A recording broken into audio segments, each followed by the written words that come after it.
brothers and sisters, my friends and family, मेरे प्यारे भाइयों और बहनों, मेरे दोस्तों और परिवारों, I greet you all in the wonderful name of Jesus Christ. मैं आप सभी का प्रभु यीशु मसीह में अभिवादन करता हूँ We trust that you are well in Christ. और मसीह में विश्वास करता हूँ कि आप सभी अच्छे और सुरक्षित हैं। Thank you very much for your supports in this YouTube channel. और आप सबका हम धन्यवाद करते हैं, आप सबके सहयोग का जो आपने YouTube चैनल में दिया है। Each and every one of you, your friends and family are in our daily prayers. आप सभी हमारे परिवार, आपके दोस्त लोग सभी हमारी प्रार्थनाओं में हैं। Hallelujah. Hallelujah. My beloved, today I'm going to preach or teach by asking you one question. Do you know to whom you are talking to? मेरे प्यारों, आज मैं आपसे बताना चाहता हूँ और मैं ये कह सकता हूँ, सिखाना चाहता हूँ ये सवाल करके कि आज आप किससे बात कर रहे हैं। Hallelujah. Hallelujah. My beloved, we human beings, we use our five senses to understand and to know things around us. मेरे प्यारों, हम मानव जाति अपने शरीर के 5 अंगों का 5 सेंस का इस्तेमाल करते हैं ये जानने के लिए हम किससे बात कर रहे हैं और अपने चारों ओर कौन लोग हैं। But according to the Bible, we need a sixth sense called the Holy Spirit, the anointing of the Holy Spirit, to discern with whom we are talking to or with whom we are living with or having a relationship with.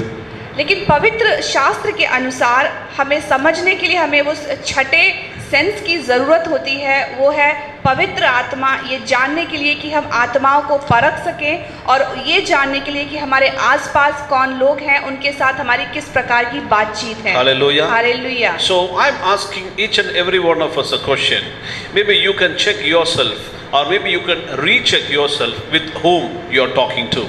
तो आज मैं आप सबसे एक सवाल करता हूँ और ये कह सकता हूँ कि आप अपने आप को आंकें और परखें कि आप किन लोगों के साथ बातचीत करते हैं। Hallelujah. Hallelujah. Please turn your Bible to Mark chapter 2. अपने पवित्र शास्त्र के मरकुस अध्याय 2 पर जाएं। In the first portion of Mark chapter 2, we read about Jesus forgiving and healing a paralytic. पहले भाग में हम ये देखते हैं कि यीशु मसीह ने किस तरह से जो पैरालिटिक, जो लकवे का एक रोगी है, उसको किस प्रकार से माफ़ किया और उसे चंगाई दी। And if you read verse 6, we can see that some of the scribes who were sitting there, they were reasoning in their heart against what Jesus was doing. और आप देख सकते हैं छठे वचन में जो कुछ शास्त्री वहाँ पर थे, वो अपने मन में, अपने हृदय में विचार कर रहे थे, यीशु के प्रति सवाल कर रहे थे। See, the Bible says that the Bible never says that they were talking, but the Bible says that they were reasoning in their hearts, inside their hearts. They were just thinking. देखिए, पवित्र शास्त्र ये नहीं कहता कि वो बात कर रहे थे, वो बल्कि ये कहता है कि वो अपने सिर्फ मन में विचार कर रहे थे। They were reasoning, they were thinking, what does this man doing? This is blasphemous. And they were also asking how he can forgive when there is only one true God, our heavenly Father. वे शास्त्री मन में सिर्फ विचार कर रहे थे, ये सवाल कर रहे थे कि किस प्रकार से यीशु इस प्रकार के कार्य कर सकता है, किस प्रकार से लोगों को माफ़ कर सकता है, जबकि माफ़ करने का अधिकार सिर्फ परमपिता परमेश्वर को है। And the Bible reads in verse 8 like this, but immediately when Jesus perceived in his spirit that they reasoned thus within themselves. और 8वां वचन कहता है कि यीशु ने तुरंत अपनी आत्मा में जान लिया कि वे अपने अपने मन में ऐसा विचार कर रहे हैं और उनसे कहा। Hallelujah. Hallelujah. See, look at the word immediately. Immediately. As soon as they were reasoning in their hearts, immediately in the same time, Jesus knew in his spirit. He perceived, he discerned in his spirits about their evil thoughts. आप देख सकते हैं यहाँ पर जो तुरंत यीशु ने जान लिया, मतलब जब जैसे ही उन्होंने, जो शास्त्री थे वो अपने मन में विचार कर रहे थे, उसी क्षण तुरंत यीशु ने जान लिया। Hallelujah. Hallelujah. My beloved, this is what we lack as children of God in our lives. और मेरे प्यारों, ये चीजें हैं जो हम परमेश्वर के बच्चे जो मसीह में हैं, हमारे अंदर कमी है। Hallelujah. Hallelujah. We also should and must have the spirit of perception or discernment. और हमारे पास भी ये निश्चित, हमारे पास जो परखने की आत्मा है ये होनी चाहिए। Hallelujah. Hallelujah. That's how you will come to know with whom you are related to. और इस तरह से आप जान पाएंगे कि आप किस से संबंध रखते हैं। My beloved, not only here, but in many places, the Bible quotes the scripture where Jesus knew the hearts of everyone who were around him. मेरे प्यारों, सिर्फ इसी अध्याय में नहीं बल्कि इस पवित्र शास्त्र में अनेक ऐसे वचन हैं जहां मैं आपको बता सकता हूं कि परमेश्वर यीशु ने जान लिया जैसे ही लोगों ने उनके बारे में विचार किया। See, Jesus immediately he knew in his spirit, hallelujah, not just in his mind, but in his spirit what these people were thinking in their hearts. मेरे प्यारों, यीशु ने तुरंत जान लिया, अपनी मन में नहीं बल्कि अपनी आत्मा में तुरंत जान लिया उन लोगों के प्रति जो वो यीशु के प्रति विचार कर रहे थे। Men and women, they come with the sheep clothing, but inside they are wolf. कई स्त्री, कई पुरुष जो लोग हैं वो आते हैं भेड़ के बहरूपियों में, लेकिन वो अंदर भेड़िए होते हैं। We go through these kind of pains and challenges, my beloved, because we lack the spirit of discernment. और हम सब इस प्रकार की चुनौतियों का सामना करते हैं क्योंकि हमारे पास परखने की आत्मा नहीं है। That's why my question to you is, do you know with whom you are talking to? तो आज मेरा आपसे सवाल है, क्या आप जानते हैं कि आप किससे बातचीत कर रहे हैं? Hallelujah. हालेलुया। My beloved, मेरे प्यारों, the Bible records how the serpent deceived Eve in Genesis chapter 3. और मेरे प्यारों, पवित्र शास्त्र में उत्पत्ति अध्याय 3 में आप देख सकते हैं किस प्रकार से उस सर्प ने स्त्री को धोखा दिया था, भरमाया था। Hallelujah. Hallelujah. My beloved, God instructed both of them not to touch certain fruits.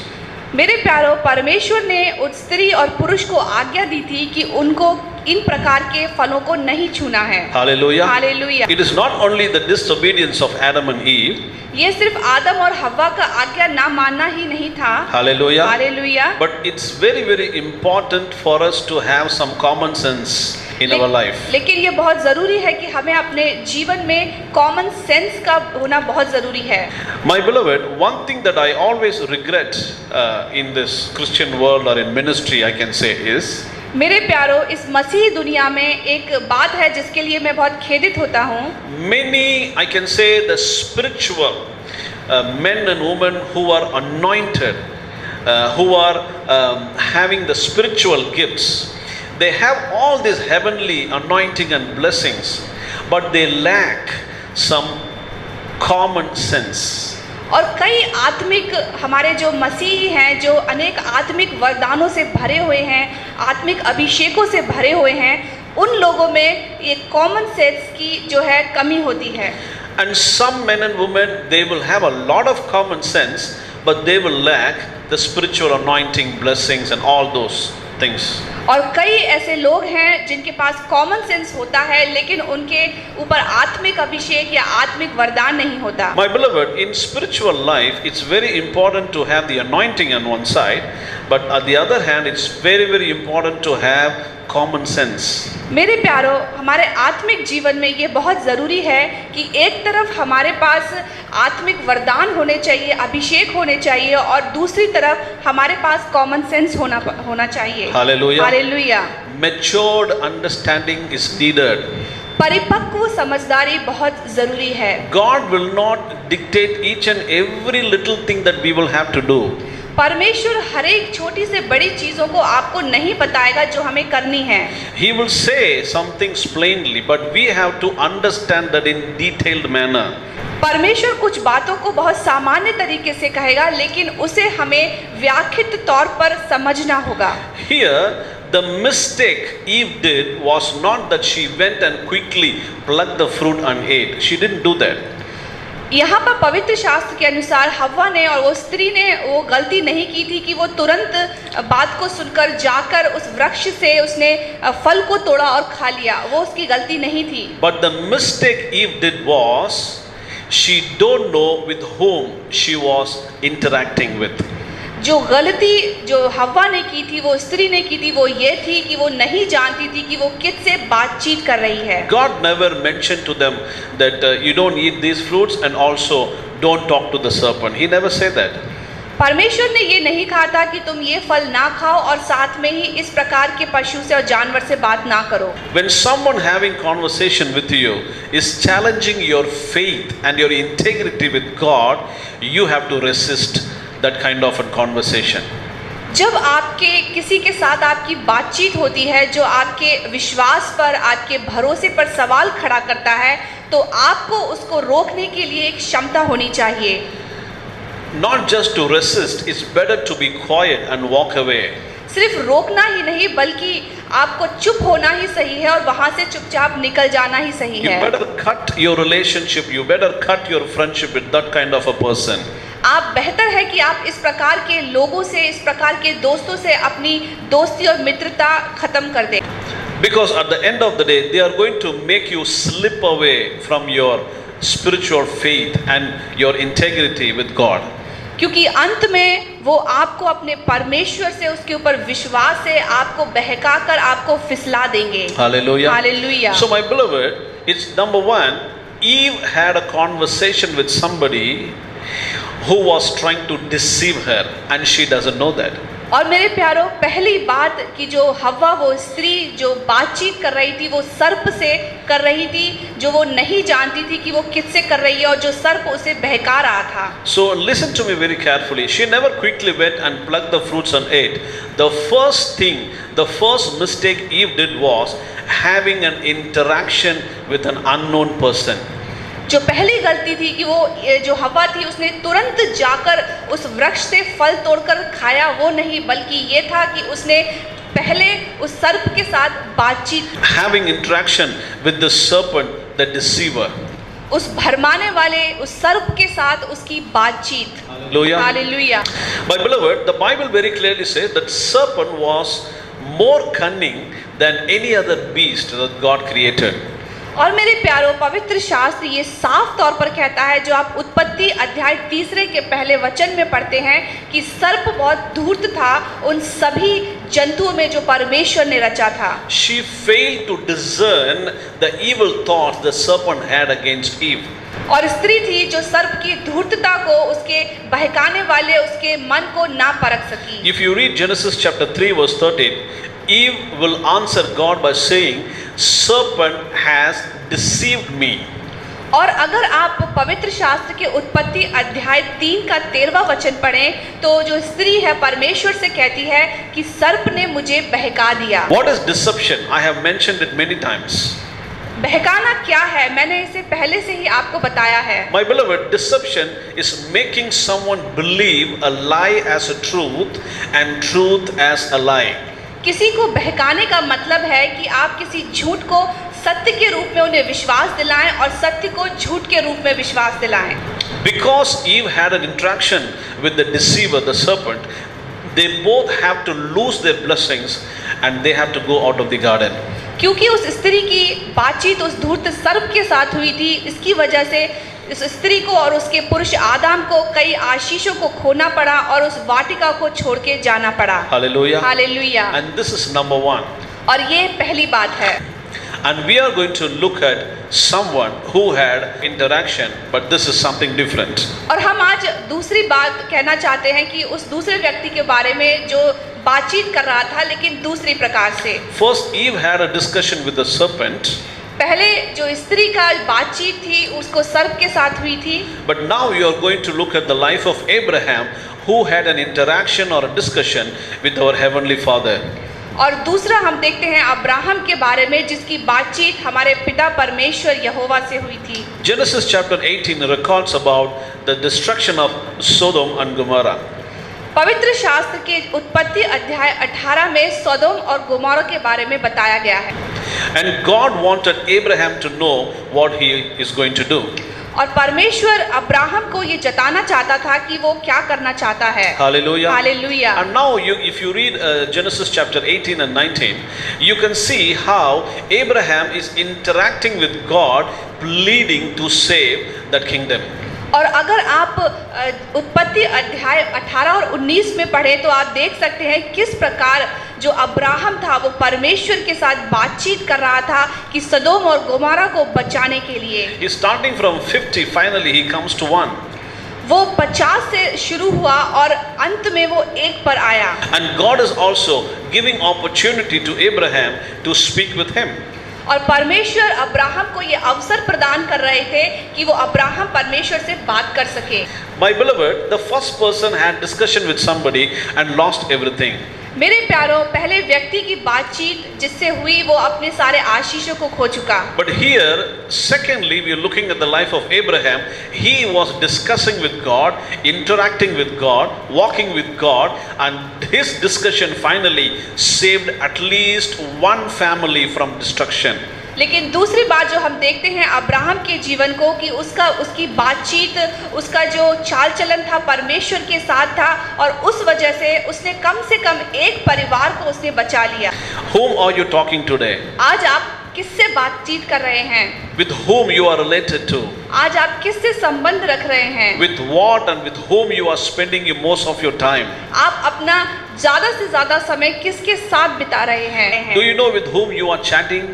क्या आप जानते हैं आप किससे बातचीत कर रहे हैं? Do you know with what intention they are talking to you? क्या आप जानते हैं वे लोग किस इरादे से आपसे बात कर रहे हैं? My beloved, in this world, men and women, they come in the clothing of a helper or a caretaker, and finally they deceive us. मेरे प्यारों, आज इस संसार में अनेक जो मनुष्य, अनेक स्त्री और पुरुष हैं, वो एक प्रकार के भेष में आते हैं, एक मददगार के रूप में, एक परवाह करने वालों के रूप में, और अंत में आपको धोखा देते हैं। They behave as if they love us so much, they care for us so much, but with wrong intention in their hearts. वो इस प्रकार से व्यवहार करते हैं कि वो आपकी कितनी परवाह करते हैं, आपसे कितना प्रेम करते हैं, लेकिन अंदर उनके बहुत बुरे इरादे होते हैं। You can read in the newspapers or you can hear around the world how many people are deceived by others. और आप अखबारों में पढ़ सकते हैं, हर जगह खबरों में पढ़ सकते हैं कि कितने लोग हैं अनेक प्रकार से धोखे खाए हुए हैं। It's because we lack the spirit of discernment. वो इसकी वजह से क्योंकि हमारे पास आत्माओं के परखने का वरदान नहीं है। Abraham knew with whom he is talking to. Abraham जानता था कि वह किससे बात कर रहा है। Abraham knew that he is talking to the creator and the destroyer. Abraham जानता था कि वह सृष्टिकर्ता से बात कर रहा है जो विनाश भी कर सकता है। Abraham knew that he is talking to the only true living God. Abraham जानता था कि वह सिर्फ एक परमेश्वर जो जीवित परमेश्वर है उससे बात कर रहा है। Abraham knew that he is talking to the provider. He is talking to someone who gives us life. He is talking someone who is a refuge for us. Abraham जानता था कि वह सर्वदाता से बात कर रहा है, वह उससे बात कर रहा है जो जीवन देता है और जो शरण स्थान है। Hallelujah. Hallelujah. My beloved, you should know with whom you are talking to. मेरे प्यारों, आपको ये जानना चाहिए कि आप किससे बातचीत कर रहे हैं। You should know who you are allowing to enter your house. आपको जानना चाहिए कि आप अपने घर में किसको अनुमति दे रहे हैं प्रवेश करने के लिए। Parents must know with whom their children are related to or talking to. हर एक माता पिता को ये जानना चाहिए कि उनके बच्चे किससे संबंध रख रहे हैं, किससे बातचीत कर रहे हैं। Hallelujah. Hallelujah. That's why, my beloved, it's very important to have the spirit of discernment. इसीलिए मेरे प्यारों, ये बहुत जरूरी है कि हमारे पास आत्माओं को परखने का वरदान हो। Today we can see that ladies, they finish their work quickly and they all gather together outside their house. They talk about so many others sitting and back talking about others.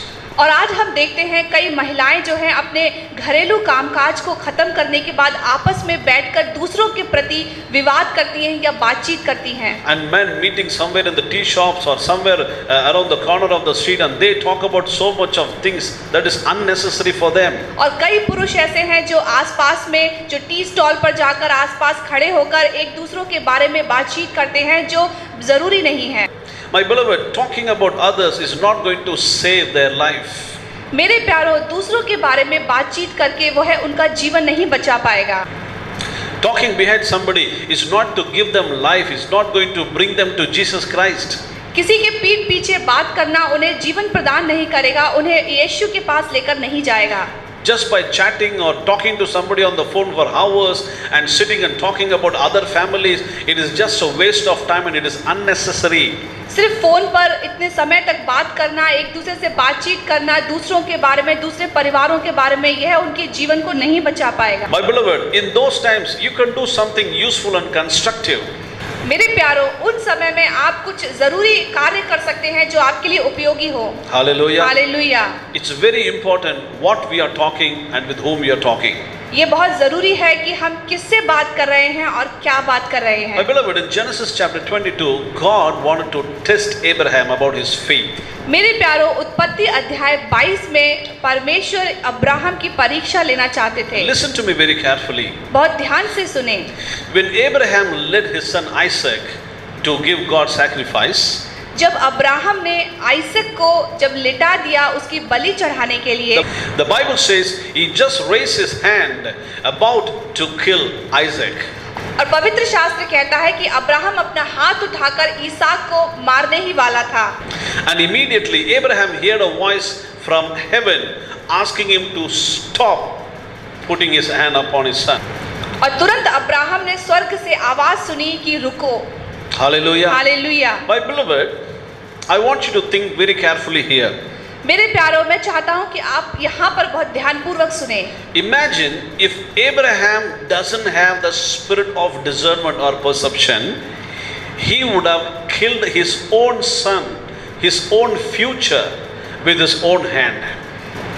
मेरे प्यारो, आप यहाँ कल्पना करें, आप सोचें, विचार करें कि अगर अब्राहम के पास आत्माओं की परखने का वरदान नहीं होता तो वो ये अनुभूति नहीं कर पाता कि ये किसकी आवाज़ है और वो अपने भविष्य को, अपने एकलौते पुत्र ईसाक को मार देता। Hallelujah. Hallelujah. Many brothers and sisters in Christ, they have told me sometimes, Pastor, I don't know whether I am thinking about this or whether God talking to me. I'm not able to distinguish between the voice of God and my own thought.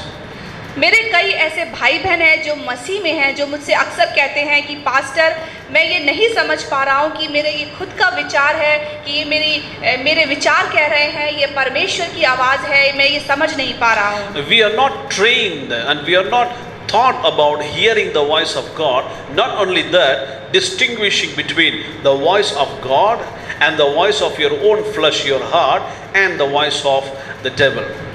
क्योंकि हम अपने आप को उस प्रकार से train नहीं कर पाए हैं कि हम ये समझ पाएं कि ये आवाज़ जो है परमेश्वर की ओर से है और या ये हमारे खुद के विचार हैं और या ये शैतान की ओर से है। Hallelujah. Hallelujah. That's why many of the youngsters, they fail in their life thinking that they have heard the voice of God, but finally they come to know it was not the voice of God, it was their own voice of flesh. और कई हमारे जो नौजवान हैं, हमारे युवक युवती हैं, अपने जीवन में वो विफल हो जाते हैं क्योंकि वह उन आवाज़ को जो ये सोचते हैं ये परमेश्वर की ओर से है, लेकिन वो परमेश्वर की ओर से नहीं होती है। Hallelujah. Hallelujah. My beloved, if Abraham never had a practice of hearing the voice of God, that particular day he would have killed his only son and the son of promise, his only future. मेरे प्यारो, अगर Abraham को ये अभ्यास नहीं होता कि वो परमेश्वर की आवाज़ है तो वह अपने खुद के एकलौते पुत्र, अपने भविष्य ईसाक को मार देता। Today people don't have time to speak to God. आज लोगों के पास समय नहीं है कि वो परमेश्वर से बातचीत करें। They don't have time to sit and hear the voice of God. उनके पास समय नहीं है कि वे बैठकर परमेश्वर की आवाज़ सुने। They only come to God when they need something, so they ask, they leave a petition, they ask God to do some things and they go away. आज परमेश्वर के पास लोग तभी आते हैं जब उन्हें ज़रूरत होती है, वह परमेश्वर के सम्मुख बैठते हैं, उनसे विनती करते हैं, अपनी सभी विनतियों को रखते हैं और चले जाते हैं। My beloved, our God is not somebody who works in a customer care for customer support. मेरे प्यारो, हमारा परमेश्वर कस्टमर केयर की तरह कार्य करने वाला नहीं है जो कस्टमर के लिए कार्य करता है। It's like you order something on your mobile, he brings and leaves on your doorstep. ये इस प्रकार से है जैसे आप अपने मोबाइल पर कुछ ऑर्डर करते हैं और वो जो आपके घर पर आकर दे जाता है। They leave the product, you give them the money or you already paid and they're gone. You don't have any relationship with them. और वो जो आप ऑर्डर करते हैं उस प्रोडक्ट को आपके घर पर आकर छोड़ जाता है और चला जाता है, जिसके पास आपका संबंध भी नहीं। This is one very important differentiation between our living God Jesus Christ and all the other gods people serve around the world. और ये एक महत्वपूर्ण अंतर है जो हमारे परमेश्वर यीशु और जो बाकी लोगों के जो ईश्वर हैं उनके बीच में अंतर है। Hallelujah. Hallelujah. Because our Lord Jesus Christ will bless you not just when you ask him, but he will bless you only when you have a proper and a good relationship with him. क्योंकि हमारा परमेश्वर यीशु सिर्फ तभी आपको आशीषित नहीं करता जब आप उससे मांगते हैं, बल्कि जब उनके साथ आपका एक अच्छा और एक बेहतरीन संबंध होता है, वह आपकी ज़रूरतें पूरी करता है। People treat our Lord Jesus Christ as a doctor only when they're sick. They visit the doctor gives them some injections or medicines, and for return they pay the money back, and after that they don't have any relationship with the doctor. कई लोग हैं जो प्रभु यीशु को इस प्रकार से treat करते हैं जैसे वो डॉक्टर हो। जब वो बीमार होते हैं तो उस चंगाई के लिए डॉक्टर के पास जाते हैं, वो इंजेक्शन लगाते हैं और उनको फीस देते हैं और वो ठीक हो जाते हैं। See, our God, our Jehovah God, our Jesus Christ, our Holy Spirit, He is not a doctor, He is a healer. देखिए, हमारा जो पिता परमेश्वर है, यहोवा है, हमारे प्रभु यीशु मसीह और पवित्र आत्मा है, वो डॉक्टर नहीं बल्कि चंगाई करने वाला परमेश्वर है। So he is not doing a business and he works for money, but he is looking at your relationship with him. परमेश्वर आपके साथ कोई व्यवसाय नहीं कर रहा है आपकी सेवा के लिए, बल्कि वह आपसे जो है आशा रखता है कि वो आपके साथ अच्छा संबंध स्थापित कर सके। That's why the Bible says in Exodus chapter 15 verse 26 like this. इसीलिए जो पवित्र शास्त्र का निर्गमन का अध्याय 15वां का 26वां वचन कहता है, And the Lord said, if you diligently heed the voice of the Lord God and do what is right in his sight, give ear to his commandments and keep all his statutes, I will put none of the diseases on you which I have brought on the Egyptians, for I am the Lord who heals you.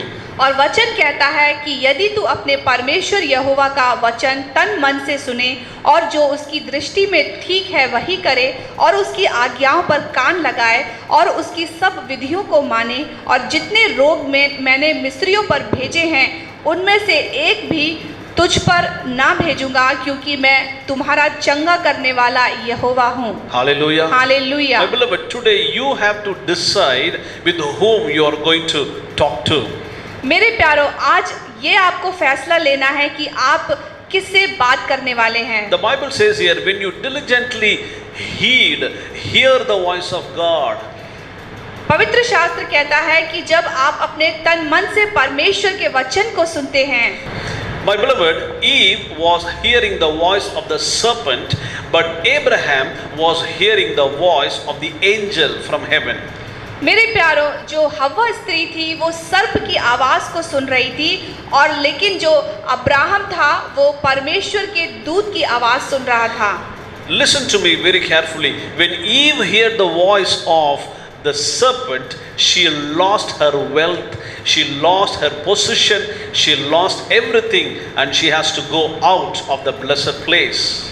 बहुत ध्यानपूर्वक सुने, जब स्त्री ने उस सर्प की आवाज़ सुनी तो स्त्री ने सब कुछ खो दिया, अपनी संपत्ति खो दी, अपने हर एक आशीष को खो दिया और उसे वहां से जाना पड़ा। Hallelujah. Hallelujah. My beloved, but when Abraham heard the voice of God, he got back his son whom he was going to lose. लेकिन जब अब्राहम ने परमेश्वर की आवाज़ सुनी तो उसने वो सब वापस पा लिया जो वह खोने वाला था। Hallelujah. Hallelujah. So whose voice you are hearing in your life today? तो आज आप अपने जीवन में किसकी आवाज़ सुन रहे हैं? Who's talking to you and what they are talking to you?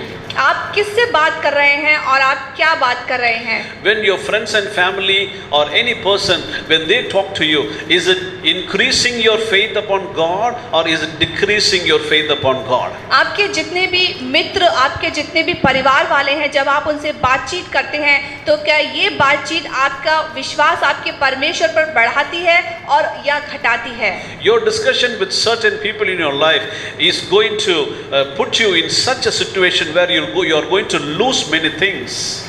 आपके अनेक लोगों के साथ बातचीत करने पर हो सकता है आपके अनेक आशीषों को, अनेक कार्यों को आप खो सकते हैं। You may say, Pastor, I don't know because I just trust everyone plainly.